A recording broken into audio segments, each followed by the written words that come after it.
तो last video में हमने देखा था कि भाई जब भी आपके पास चार्ज मूव कर रहा है उसको हम क्या बोलते हैं, हम इलेक्ट्रिक करंट बोलते हैं। ठीक है, आपने काफ़ी बार सुना होगा किसी को बोलते हुए कि एक दरिया में से पानी बह रहा है, तो रिवर में आपने किसी को बोलते हुए सुना होगा भाई वाटर करंट है वो, मतलब पानी बह रहा है। बहते हुए पानी को क्या बोलते हैं, वाटर करंट बोलते हो। इसी तरह से अगर चार्ज बह रहा है, फ्लो कर रहा है, मूव कर रहा है, उसको क्या बोलते हैं हम लोग, इलेक्ट्रिक करंट बोलते हैं। ठीक है, तो जब हम बोलते हैं कि भाई चार्ज मूव करता है तो कहने का मतलब ये होता है कि आपके पास कुछ पार्टिकल्स हैं जिनके ऊपर कुछ चार्ज है, जब वो मूव करते हैं तो आपके पास इलेक्ट्रिक करंट पैदा होती है। ठीक है, और इन पार्टिकल्स को क्या बोलते हैं हम लोग, चार्ज कैरियर्स बोलते हैं। चार्ज कैरियर्स मोस्टली आपके इलेक्ट्रॉन्स हो सकते हैं या फिर पॉजिटिव या फिर नेगेटिव आयन्स हो सकते हैं। मोस्टली सॉलिड्स में और गैसेस में इलेक्ट्रॉन्स की मूवमेंट होती है इलेक्ट्रिक करंट के लिए, और लिक्विड्स में मोस्टली पॉजिटिव या फिर नेगेटिव आयन्स मूव करते हैं। ठीक है, इस प्लेलिस्ट में मोस्टली हम लोग इलेक्ट्रॉन्स की मूवमेंट की बात करेंगे, और केमिस्ट्री में शायद आप पॉजिटिव या फिर नेगेटिव आयन्स की मूवमेंट के बारे में पढ़ोगे। ठीक है, तो जैसे हमने बोला कि भाई चार्ज जब भी मूव करता है तो इलेक्ट्रिक करंट पैदा होती है, लेकिन ये बात बिल्कुल ज़रूरी नहीं है कि जब भी इलेक्ट्रिक करंट पैदा हो रही है आप उसको अपने फ़ायदे के लिए यूज़ कर पाओगे।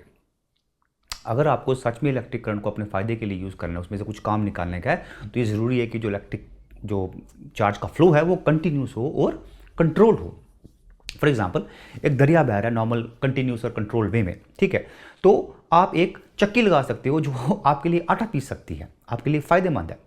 आप उस नॉर्मल फ्लो को यूज़ कर सकते हो एक जगह से दूसरी जगह तक जाने के लिए, आपके लिए यूज़फुल है, आपके लिए फ़ायदेमंद है। सिमिलरली कहीं से झरना गिर रहा है, पानी गिर रहा है, तो आप उस पानी को यूज़ कर सकते हो नहाने के लिए, आपके लिए फ़ायदेमंद है। ठीक है, तो अभी उसी दरिया में फ्लड आ जाता है, अगर उसमें बाढ़ आ जाती है तो आप काम तो दूर की बात, उससे आप पास नहीं जाओगे आप, क्योंकि आपके लिए खतरनाक साबित हो सकता है, वो डेंजरस हो सकता है। राइट, सिमिलरली झरने के नीचे बैठे हो आप, साबुन लगा के, झरने में पानी खत्म हो जाता है, कंटिन्यूस नहीं रहता पानी, तो क्या करोगे आप, साबुन लगा के बैठे रहोगे वहाँ पे। राइट, फायदेमंद नहीं है आपके लिए। तो इस तरह से चार्ज के केस में जब लाइटनिंग फॉर एग्जांपल या फिर बिजली पड़ती है तो उस केस में भी चार्ज मूव करता है, लेकिन चार्ज कंट्रोल्ड वे में मूव नहीं करता, तो आपके लिए काफ़ी डेंजरस हो सकता है, आपके लिए फायदेमंद नहीं है वो। सिमिलरली स्टैटिक शॉक्स के केस में जो चार्ज का जो मूवमेंट होता है वो थोड़ी देर के लिए होता है, कंटिन्यूस नहीं होता है। ठीक है, तो कहने का मतलब ये है कि अगर आपको सच में इलेक्ट्रिक करंट को अपने फ़ायदे के लिए यूज़ करने का, तो आपको किसी तरह से जो चार्ज को जो कंट्रोल और कंटिन्यूस वे में मूव कराना पड़ेगा। ठीक है, जब चार्ज कंटिन्यूसली और कंट्रोल वे में मूव कर रहा है तो उसको स्टेडी करंट भी बोलते हैं हम लोग। ठीक है, और बाकी के वीडियो में हम यही देखेंगे कि भाई कैसे हम लोग स्टेडी करंट पैदा कर सकते हैं, उसको मेजर कैसे करते हैं, उसकी डायरेक्शन कैसे होती है और कुछ और बातें। ठीक है, तो भी देखते हैं कि भाई सॉलिड कंडक्टर्स में स्टेडी करंट कैसे पैदा करते हैं। ठीक है, तो मेरे पास यहाँ पे एक सॉलिड कंडक्टर फॉर एग्जाम्पल एक मेटल है। ठीक है, तो मेटल में अपने को पता है कि भाई इलेक्ट्रॉन्स फ्री होते हैं मूव करने के लिए। ठीक है, और रूम टेम्परेचर पे क्या होता है, थर्मल एनर्जी के कारण इलेक्ट्रॉन्स मूव करते रहते हैं डिफरेंट डायरेक्शन में। तो सवाल ये है कि भाई अगर इलेक्ट्रॉन्स मूव कर रहे हैं, अगर चार्ज मूव कर रहे हैं, तो खुद ब खुद करंट क्यों नहीं पैदा होती। अगर मेरे पास एक कंडक्टर है जिसको मैंने रख दिया टेबल के ऊपर, तो खुद ब खुद उसमें करंट क्यों नहीं पैदा होती। रीज़न उसका ये है कि भाई इवन दो इलेक्ट्रॉन्स मूव कर रहे हैं, वो रैंडम डायरेक्शन में मूव करते हैं, इधर उधर मूव करते हैं, रैंडम डायरेक्शन में मूव करते हैं, तो नेट जो जो मूवमेंट होता है किसी एक पर्टिकुलर डायरेक्शन में वो जीरो होता है, किसी एक पर्टिकुलर डायरेक्शन में मूव नहीं करते, वो रैंडम डायरेक्शन मूव करते रहते हैं। फॉर एग्जांपल, अगर मैं अपना हाथ ऐसे रखूँ बीच में कंडक्टर के बीच में और पता करूँ कि भाई कितने इलेक्ट्रॉन इस डायरेक्शन में जा रहे हैं, कितने उतने उस डायरेक्शन में जा रहे हैं, तो जो नेट होगा वो जीरो होगा। फॉर एग्जाम्पल, यहाँ पे अगर 5 इलेक्ट्रॉन उस डायरेक्शन में जा रहे हैं तो 5 इस डायरेक्शन में भी जाएंगे, तो जो नेट मूवमेंट होता है इलेक्ट्रॉन तो किसी एक पर्टिकुलर डायरेक्शन में वो जीरो होता है, इसलिए खुद ब खुद इलेक्ट्रिक करंट पैदा नहीं होती है। ठीक है, तो मैं क्या करता हूँ, ऐसे दो इंसुलेटर लेता हूँ, एक पे पॉजिटिव क्यू चार्ज डालता हूँ स्टैटिक चार्ज, एक पे नेगेटिव क्यू स्टैटिक चार्ज डालता हूँ। ऑब्वियसली पकड़ने के लिए आपको इंसुलेटर यूज़ करना पड़ेगा, अदरवाइज चार्ज टिकेगा नहीं इसके ऊपर। ठीक है, और ऐसे मैं दोनों इनको ऐसे एंड्स पे लगा देता हूँ। ठीक है, तो अब आपके पास ये वाला हिस्सा पॉजिटिव बन गया, ये वाला हिस्सा नेगेटिव बन गया, मतलब आपके पास इलेक्ट्रिक फील्ड सेटअप हो जाएगा इस डायरेक्शन में। राइट, तो यहाँ पे आपके पास इलेक्ट्रॉन्स है जो फ्री रैंडम डायरेक्शन में मूव किए जा रहे हैं, लेकिन अभी क्या है, उनको एक डायरेक्शन मिल जाएगी। अभी जो आपके पास इलेक्ट्रॉन्स हैं वो इस डायरेक्शन, इस पॉजिटिव फेस की तरफ मूव होना शुरू हो जाएगा, तो मतलब आपके पास काफ़ी सारा चार्ज इस डायरेक्शन में मूव होना शुरू हो जाएगा, मतलब आपके पास इलेक्ट्रिक करंट पैदा हो जाएगी। राइट, तो इवन तो आपने करंट पैदा कर दिया, छोटी सी प्रॉब्लम है यहाँ पे। प्रॉब्लम ये है कि भाई ये करंट ज़्यादा देर तक चलेगी नहीं, क्योंकि बड़ी जल्दी इलेक्ट्रॉन्स यहाँ पे इसको आके न्यूट्रलाइज कर देंगे और उसके बाद इलेक्ट्रिक फील्ड नहीं रहेगी और करंट चलना बंद हो जाएगी। तो आपको चाहिए थी स्टडी करंट, ये तो चलने से पहले ही खत्म हो गई। राइट, तो एक सोल्यूशन है कि भाई आप जैसे जैसे यहाँ पे चार्ज न्यूट्रलाइज हो रहा है, आप एक्स्ट्रा चार्ज यहाँ पे किसी को बिठा दो जो डालता रहे यहाँ पे। जैसे पुराने ज़माने में जो कोयले की ट्रेन नहीं हुआ करती, जहाँ पे एक बंदा होता था जो कोयले को डालता रहता था। राइट, तो ऐसे एक बंदे को बिठा दो जो ऐसा एक्स्ट्रा चार्ज डालता रहे इसके ऊपर, ठीक है। लेकिन हमारे पास उससे बेटर सोल्यूशन है। तो अब अगर मैं उन दो प्लेट्स की जगह मैं इन दोनों एंड्स को एक बैटरी के साथ जोड़ दूँ, जो बैटरी जिसके बारे में थोड़ा सा लास्ट वीडियो में पढ़ा था, तो हमने देखा था कि भाई बैटरी में क्या होता है, केमिकल रिएक्शन के कारण उसका जो एक एंड होता है वो पॉजिटिव रहता है हमेशा और एक एंड नेगेटिव रहता है। जब तक अंदर केमिकल रिएक्शन चल रहा है इसका एक एंड पॉजिटिव रहेगा, एक एंड नेगेटिव रहेगा। तो जिस काम के लिए आपको बंदा चाहिए था चार्ज मूव करने के लिए, वो केमिकल रिएक्शन खुद ही कर रही है अपने लिए। केमिकल रिएक्शन में आपको बंदा मिल गया जो इसको हमेशा पॉजिटिव रखेगा, इसको नेगेटिव रखेगा।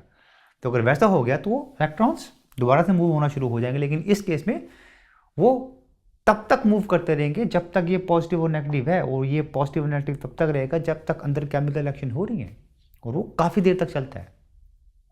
तो बैटरी को यूज़ करके आप स्टडी करंट पैदा कर सकते हैं, और यही रीज़न है कि आप मोबाइल पे घंटों घंटों बात कर सकते हैं, क्योंकि मोबाइल के अंदर आपकी बैटरी होती है। यही रीज़न है कि कंप्यूटर में आप घंटों घंटों काम कर सकते हैं। यही रीज़न है कि टॉर्च आप घंटों तक जगा सकते हैं, क्योंकि उसके अंदर बैटरी, और बैटरी आपको स्टडी करंट प्रोवाइड करता है, ठीक है। तो भी हमने स्टडी करंट पैदा कर दिया। अभी देखते हैं कि भाई करंट की डायरेक्शन क्या होगी, ठीक है। ये जो डायरेक्शन है करंट की, ये करंट की एक बड़ी दुख भरी कहानी है। हर एक आदमी की एक दुखती नब्ज होती है, उस पर हाथ लगाओ तो बंदे को बहुत दर्द होता है, ठीक है। तो करंट की डायरेक्शन की जब बात करते हैं तो वो करंट की एक दुखती नब्ज है, बहुत दर्द होता है, उसको तकलीफ होती है। क्योंकि हमने कितनी बार बोला कि भाई हमारे साथ ये हंसी हादसा हो गया, वो हंसी हादसा हो गया, लेकिन इस केस में क्या हो गया, हमारे साथ एक छोटी सी ट्रेजेडी हो गई थी, ठीक है। तो हमको अभी पता है कि भाई मेटल्स में इलेक्ट्रॉन्स मूव करते हैं, उसके कारण करंट पैदा होती है। लेकिन बहुत पहले जब हम इलेक्ट्रोमैग्नेटिज्म की थ्योरी बना रहे थे तो अपने को पता नहीं था भाई क्या मूव करता है अंदर। इलेक्ट्रॉन्स के बारे में अपने को बिल्कुल खबर नहीं थी। इलेक्ट्रॉन्स के उस टाइम एटम्स ही कंफर्म नहीं हुए थे। अपने को ऐसा लगता था कि भाई पॉजिटिव चार्ज है वो मूव करता है पॉजिटिव से नेगेटिव की तरफ, मतलब जहाँ पे आपके पास ज़्यादा पॉजिटिव चार्ज है वहाँ से जहाँ पे आपके पास कम पॉजिटिव चार्ज है वो मूवमेंट होता है। जैसे जो पानी है वो ऊंचाई से नीचाई तक गिरता है, उनको लगता था वैसे ही पॉजिटिव चार्ज भी मूव करता है। तो अगर आपने एक बैटरी लगा दिया तो उनको लगता था कि भाई जो पॉजिटिव चार्ज है वो मूव करता है पॉजिटिव से नेगेटिव की तरफ, और इसके बेस पे उन्होंने करंट की डायरेक्शन बोल दी कि भाई करंट की डायरेक्शन क्या होती है, पॉजिटिव से नेगेटिव की तरफ। और इसके बेस पे किताबें छप गई, किताबों में करंट की डायरेक्शन आ गई, सर्किट वर्किट बन गया इसके बेस पे। लेकिन बाद में अपने को पता लगा 1915 के लगभग कि भाई मेटल में तो इलेक्ट्रॉन्स मूव करते हैं, उसके कारण करंट पैदा होती है, और वो तो उसकी उल्टी डायरेक्शन में मूव करते हैं।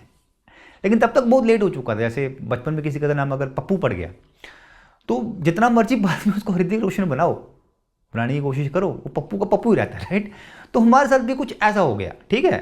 तो हमने अपने बुजुर्गों की, हमारे पूर्वजों की गलती का मान रखने के लिए, इज्जत रखने के लिए हम आज भी बोलते हैं कि भाई जो करंट की डायरेक्शन है वो पॉजिटिव से नेगेटिव है, और उसको हम कन्वेंशनल करंट बोलते हैं। गौर करने वाली बात है कि भाई ये हायर पोटेंशियल से लोअर पोटेंशियल में मूव करती है, जबकि जो असली करंट है, रियल करंट है, जो इलेक्ट्रॉन्स हैं वो उल्टी डायरेक्शन में मूव करते हैं, नेगेटिव से पॉजिटिव मूव करते हैं। गौर करने वाली बात, लोअर पोटेंशियल से हायर पोटेंशियल में। अगर ये काफ़ी लोगों को कंफ्यूज करता है कि भाई चार्ज मूव कर रहा है वो लोअर पोटेंशियल से हायर पोटेंशियल कैसे मूव कर सकता है। अगेन ये पुरानी गलती का नतीजा है। इनफैक्ट मेरे को बड़ा कंफ्यूज करता है कि भाई पॉजिटिव क्या, नेगेटिव क्या, कहाँ से क्या मूव कर रहा है। काफ़ी बार गलती करता हूँ इसमें, और शायद अगर इस प्लेलिस्ट में गलती करूँ तो प्लीज़ मेरे को माफ़ कर दीजिए, क्योंकि मैं सच में, मेरे को याद नहीं रहता है। मेरे दिमाग में बस इतना ही है कि भाई पोटेंशियल डिफरेंस अगर है दो पॉइंट्स के बीच में तो चार्ज मूव करे। कब पॉजिटिव कौन सा है, नेगेटिव कौन सा है, वो हमने खुद ही तो बनाया हुआ है, राइट। तो आप शायद इसका ख्याल रखिए, क्योंकि शायद एग्जाम्स में आपके मार्क्स काटे जा सके। मेरे को तो एग्जाम देना नहीं है, तो मैं इतने से काम चला सकता हूँ कि भाई पोटेंशियल डिफरेंस है तो चार्ज मूव करेगा। लेकिन आप थोड़ा केयरफुल रहिए, ठीक है। तो भी आपके दिल को थोड़ी तसल्ली देने के लिए अगर आप देखो तो हमने ये जाने बिना कि भाई क्या मूव करता है और कहाँ से कहाँ मूव करता है, इसको जाने बिना ही हमने इलेक्ट्रोमैग्नेटिज्म की पूरी थ्योरी बना दी थी। हम लोग बल्ब जलाना चालू कर दिया था, मोटर वोटर चालू कर दिए थे, हमने सिग्नल भी भेजना चालू कर दिए थे वेव्स के थ्रू, ये जाने बिना कि भाई क्या मूव कर रहा है और कहाँ से कहाँ मूव कर रहा है। अगर आप देखो जो नेट इफेक्ट है, अगर मैं बोलता हूँ भाई इलेक्ट्रॉन्स यहाँ से यहाँ मूव करते हैं, उसका इफेक्ट सेम होगा अगर मैं बोलूँ कि भाई उतने ही पॉजिटिव चार्ज यहाँ से यहाँ मूव कर रहा है जो आपका कन्वेंशनल करंट है, तो नेट इफेक्ट सेम ही होने वाला है, राइट। तो जब तक आप कोई एक अप्रोच कंसिस्टेंटली फॉलो करते हैं, जो रिजल्ट होगा वो आपका चेंज नहीं होगा। राइट। तो इतनी चिंता करने की ज़रूरत नहीं है, ठीक है। तो अभी कुछ बातें ध्यान में रखने वाली। पहली बात ये कि जो बैटरी से करंट पैदा होती है उसकी डायरेक्शन सेम रहती है, उसको हम डायरेक्ट करंट भी बोलते हैं। जो आपके घरों में करंट आती है वो अलग किस्म की करंट है, उसको हम एसी करंट बोलते हैं। काफ़ी लोगों को लगता है कि पावर ट्रांसमिशन जो लाइन्स हैं वो आपके घर तक इलेक्ट्रॉन भेजती हैं, ऐसा बात नहीं है। वो अलग किस्म की करंट है, उसके बारे में फ्यूचर वीडियोज़ में पढ़ेंगे। और वहाँ पर भी एक दुख भरी कहानी छुपी हुई है निकोला टेस्ला की, उसके बारे में पढ़ेंगे हम लोग, ठीक है। दूसरी बात यह कि जो बैटरी में जो करंट पैदा होती है वो मोरलेस कांस्टेंट रहती है, वो चेंज नहीं करती है, क्योंकि पोटेंशियल सेम रहता है, राइट। बट ये ज़रूरी नहीं है कि आपकी करंट जब भी पैदा करे तो वो कांस्टेंट रहे, वो करंट वेरी कर सकती है टाइम के साथ जिसको हम वेरिएबल करंट बोलते हैं। लेकिन इस प्लेलिस्ट में मोस्टली हम लोग कांस्टेंट करंट की बात करेंगे, जिसको स्टडी करंट भी बोलते हैं, ठीक है। तो हमने भी करंट तो पैदा कर दिया, अब देखते हैं कि इसको मेजर कैसे करते हैं, मापते कैसे हैं। जैसे मैं हमेशा बोलता हूँ, अगर आप किसी चीज़ को मेजर नहीं कर सकते हो तो आपके बिल्कुल काम की नहीं है, ठीक है। तो मेजर करने के लिए हम एक एग्जाम्पल देखते हैं, ठीक है। तो हमारे पास एक पाइप है फॉर एग्जाम्पल, इसमें से पानी बह रहा है। तो मेरे को पता करना है कि भाई कितना पानी बह रहा है यहाँ पे। तो एक तरीका हो सकता है कि भाई मैं कहीं पर भी ऐसा एक हाथ रख दूँ और अगर अज्यूम करूँ कि मेरे हाथ में से पानी गुजर सकता है, तो जितना पानी मेरे हाथ में से पर सेकेंड गुजर रहा है वो मेरे को आइडिया दे सकता है कि भाई कितना पानी बह रहा होगा, राइट। तो अभी इस चीज़ को इमेजिन करने के लिए इमेजिन कीजिए ये मेरे पास एक पाइप है जिसमें से पानी गुजर रहा है। तो मैं कहीं पे भी इसको काटूं अगर और बीच में एक ऐसा मटेरियल डालूं जिसमें से पानी गुजर सकता है, ऐसे फॉर एग्जांपल, ठीक है। तो इस मटेरियल में से, इस एरिया में से, इस क्रॉस सेक्शन में से कितना पानी हर सेकंड गुजर रहा है वो मेरे को आइडिया दे सकता है कि भाई कितना पानी बह रहा है इसमें से, राइट। तो अब अगर आपने मेरे को इस केस और इस केस के लिए ढंग से फॉलो किया तो आप बोलोगे आप तो चीटिंग कर रहे हो। इस केस में जो विड्थ है, इसकी चौड़ाई जो है वो हर पॉइंट पे सेम है, तो कहीं पे भी काटूंगा मैं बहाव सेम होने वाला है। लेकिन इस केस में विड्थ सेम नहीं है हर पॉइंट पे, तो पानी का बहाव डिपेंड करेगा कि मैं कहाँ पे हाथ रख रहा हूँ। यहाँ पे रख रहा हूँ तो पानी का बहाव ज़्यादा होगा, यहाँ पे रख रहा हूँ उसकी विड्थ कम है तो पानी का बहाव कम होगा, राइट। तो अगर अब आपका लॉजिक यूज़ करें तो कहने का मतलब ये होगा कि यहाँ पे किसी एक पॉइंट पे जो पानी का बहाव है, लेट्स अज्यूम करते हैं कि यहाँ पे पानी का बहाव 2 लीटर पर सेकेंड है, हर सेकेंड में 2 लीटर पानी बह रहा है, तो यहाँ पे पानी का बहाव कम होगा, मतलब 2 लीटर पर सेकेंड से कम होगा। लेट्स अज्यूम करते हैं कि 1 लीटर पर सेकेंड, हर सेकेंड में 1 लीटर पानी गुजर रहा है, ठीक है। तो अगर आप देखो तो ये पॉसिबल नहीं होगा, क्योंकि अगर आप देखो तो पानी को बहने का और कोई रास्ता है ही नहीं है, पानी को इसी रास्ते से बहने का है। तो अगर यहाँ पे हर सेकेंड में 1 लीटर पानी बह रहा है तो जो बाकी पानी यहाँ से आ रहा था वो कहाँ पे जाएगा, कहाँ पे गया, वो कहाँ पे गायब हो गया, राइट। तो प्रॉब्लम अभी ये है कि भाई पानी का बहाव भी यहाँ पे सेम होना चाहिए लेकिन इसकी विड्थ भी कम है, तो कैसे पॉसिबल है ये। तो इसको आंसर करने के लिए आपको एक एग्जांपल देते हैं हम लोग, ठीक है। तो फॉर एग्जांपल आप एक मूवी देखने गए हैं थिएटर में और वो मूवी क्या पैक्ड है, सोल्ड आउट है, फुल हाउस है, बाहुबली 2 टाइप मूवी है, ठीक है।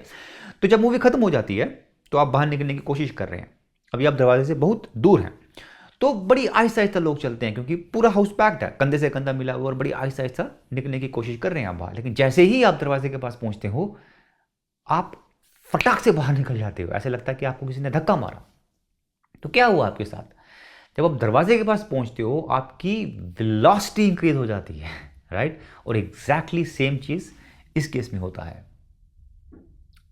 यहां पे पानी की वेलोसिटी ज्यादा हो जाएगी, इसलिए जो बहाव रहेगा यहां पे भी सेम रहेगा, ठीक है। तो जिस तरह से हमने अभी पानी के फ्लो को, बहाव को मेजर या मापा है, उसी तरह से हम लोग चार्ज के फ्लो को भी मेजर कर सकते हैं, माप सकते हैं। अब इस पाइप की जगह मेरे पास एक कंडक्टर है जिसमें इलेक्ट्रॉन्स फ्लो कर रहे हैं, तो सिमिलरली इस कंडक्टर में किसी एक क्रॉस सेक्शन में देखो, किसी एक क्रॉस सेक्शन में देखो कि भाई एक यूनिट टाइम में कितना चार्ज फ्लो हो रहा है।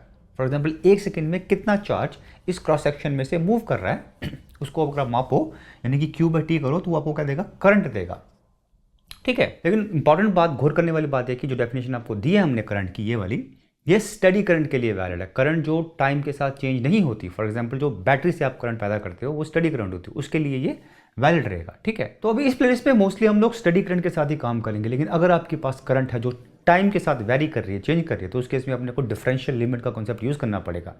आपको छोटा सा इंटरवल लेना पड़ेगा और देखना पड़ेगा कि उस इंटरवल में, उस क्रॉस सेक्शन में से कितना चार्ज गुजर रहा है। तो जब आप dQ/dt करोगे तो आपको वो करंट देगा in case of variable current, ठीक है। तो अभी करंट के यूनिट देखते हैं। यूनिट करंट के एम्पियर्स हैं, उसको ए से लिखते हैं हम लोग, उसका नाम एक फ्रेंच साइंटिस्ट थे एम्पियर्स, उनके ऊपर है, उनके बारे में पढ़ेंगे नेक्स्ट कुछ वीडियोस में, काफ़ी कंट्रीब्यूट किया था उन्होंने इलेक्ट्रिसिटी और मैग्नेटिज्म में, ठीक है। और जो एग्जैक्ट डेफिनेशन एम्पियर की कि भाई कितनी करंट होती है, वो अगेन हम जब करंट के मैग्नेटिक इफेक्ट पढ़ेंगे तो वहाँ पे उसकी एग्जैक्ट डेफिनेशन देंगे आपको। लेकिन जस्ट आपको आइडिया देने के लिए कि भाई 1 एम्पियर करंट कितनी होती है, जो आपकी हाउस होल्ड अप्लाइंसेज हैं, जैसे आपका बल्ब हो गया, टोस्टर हो गया, इन सब में 1 एम्पियर के लगभग करंट यूज़ होती है। फॉर एग्जांपल आपका 100 वाट का जो बल्ब होता है उसमें 0.85 एम्पियर करंट यूज़ होती है। आपका ड्रायर जो हेयर ड्रायर उसमें 10 एम्पियर के लगभग करंट यूज़ होती है। जो आपके कंप्यूटर्स या फिर स्टीरियोस टाइप हैं उसमें माइक्रो या मिली एम्पियर करंट काफ़ी कम करंट यूज़ होती है उसमें। आपके जो अंदर नर्व्स हैं उसमें भी माइक्रो एम्पियर 10⁻⁶ उसके लगभग करंट यूज़ करते हैं आप लोग। जो लाइटनिंग बिजली होती है उसमें थाउजेंड्स ऑफ एम्पियर्स करंट होती है, ठीक है, इसलिए बहुत डेंजरस भी होता है वो, ठीक है। तो भी देखते हैं कि भाई करंट स्केलर क्वांटिटी है कि वेक्टर क्वांटिटी, ठीक है। तो काफ़ी लोगों को लगता है कि भाई करंट का मैग्नीट्यूड भी है, डायरेक्शन भी है, तो इसको वेक्टर क्वांटिटी होना चाहिए। ऐसी बात नहीं है, करंट स्केलर क्वांटिटी है, क्योंकि जो करंट है वो स्केलर एडिशन और सब्ट्रैक्शन लॉस फॉलो करती है। जैसे आपके पास एक आलू है और एक और आलू तो वो 2 आलू बन गए। इसी तरह से अगर आपके पास 2 एम्पियर करंट है और 1 एम्पियर करंट यहाँ से आ रही है तो आपके पास 3 एम्पियर करंट बन जाएगी। और ये जायज़ सी बात रहेगी, क्योंकि चार्ज जो है वो कंजर्व रहता है, चार्ज खुद ब खुद गायब नहीं हो जाएगा। तो अगर आपके पास एक चार्ज है और एक और चार्ज है तो वो 2 चार्ज बनेगा, 1.5 चार्ज नहीं बनेगा, ठीक है। तो जाने से पहले कुछ इंपॉर्टेंट पॉइंट्स। पहली बात अगर आप देखो तो इस प्लेलिस्ट में हमने वीडियो किया था कि भाई अगर आपके पास कुछ एक्सेस चार्ज है वो कनेक्टर पे डालते हो तो पूरा का पूरा चार्ज बाहर की सरफेस पे चला जाता है, अंदर इलेक्ट्रिक फील्ड 0 होता है। तो वो केस स्टैटिक इक्विलिब्रियम का केस था। उस केस में आपने बाहर से कोई बैटरी लगा के कोई पोटेंशियल डिफरेंस क्रिएट नहीं कर रहे थे, हर एक पॉइंट पे पोटेंशियल डिफरेंस सेम था, इसलिए अंदर इलेक्ट्रिक फील्ड 0 था। इस केस में क्या होता है, जब कंडक्टर में करंट फ्लो कर रही होती है तो उस केस में आपने पोटेंशियल बाहर से सप्लाई किया हुआ है, पोटेंशियल डिफरेंस रहेगा, तो अंदर कंडक्टर के अंदर इलेक्ट्रिक फील्ड होती है, नॉन जीरो होती है, ठीक है, इसको याद रखिए। जैसे हमने देखा कि भाई जब करंट फ्लो कर रही होती है कंडक्टर में तो उसके अंदर इलेक्ट्रिक फील्ड होती है, नॉन जीरो होती है, ठीक है। तो जनरली जब करंट फ्लो कर रही होती है तो कंडक्टर में इलेक्ट्रिक फील्ड कितनी होती है, 10⁻³ से लेकर 10⁻⁻1 न्यूटन पर कूलम। और जस्ट आपको आइडिया देने के लिए कि भाई ये इलेक्ट्रिक फील्ड कितनी है या फिर कितना चार्ज चाहिए रहता है अगर मेरे को इतनी इलेक्ट्रिक फील्ड पैदा करनी हो, हम एक छोटा सा मॉडल बनाएंगे हम रिंग्स ऑफ चार्ज का, ठीक है। तो इस प्लेलिस्ट में हमने एक वीडियो किया था जहाँ पे हमने रिंग ऑफ चार्ज के लिए एक्सिस पे इलेक्ट्रिक फील्ड कितनी होती है उसके लिए एक्सप्रेशन निकाली थी, ठीक है। तो अगर मेरे पास 2 रिंग ऑफ चार्ज हैं, एक पे पॉजिटिव क्यू चार्ज है, एक पे नेगेटिव क्यू चार्ज है, और इसकी से डायमीटर 2 mm है और सेपरेशन दोनों के बीच में 2 mm है, तो मैं सेंटर में कहीं पे अगर इलेक्ट्रिक फील्ड निकालूं तो पता करूँ कि भाई अगर मेरे को इतनी 10⁻³ इलेक्ट्रिक फील्ड पैदा करनी है तो मेरे को कितना चार्ज चाहिए रहेगा। अगर आप वो एक्सप्रेशन यूज़ करो तो जो क्यू होगा वो ऐसा कुछ आएगा 1.6 10⁻⁻18 कूलम। अगर आप देखो ये कितना चाहिए, बहुत कम चार्ज है, ये खाली 10 इलेक्ट्रॉन्स का चार्ज है। तो अगर आप 10 इलेक्ट्रॉन्स यहाँ से यहाँ मूव कर लेते हैं तो आप इतनी इलेक्ट्रिक फील्ड पैदा कर सकते हैं जो नॉर्मल कंडक्टर्स में होती है। तो बहुत ज़्यादा इलेक्ट्रिक फील्ड नहीं चाहिए होती इलेक्ट्रॉन्स को मूव करने के लिए, ठीक है। तो आज के लिए इतना ही, आपसे फिर मुलाकात होगी। थैंक यू सो मच, शुक्रिया।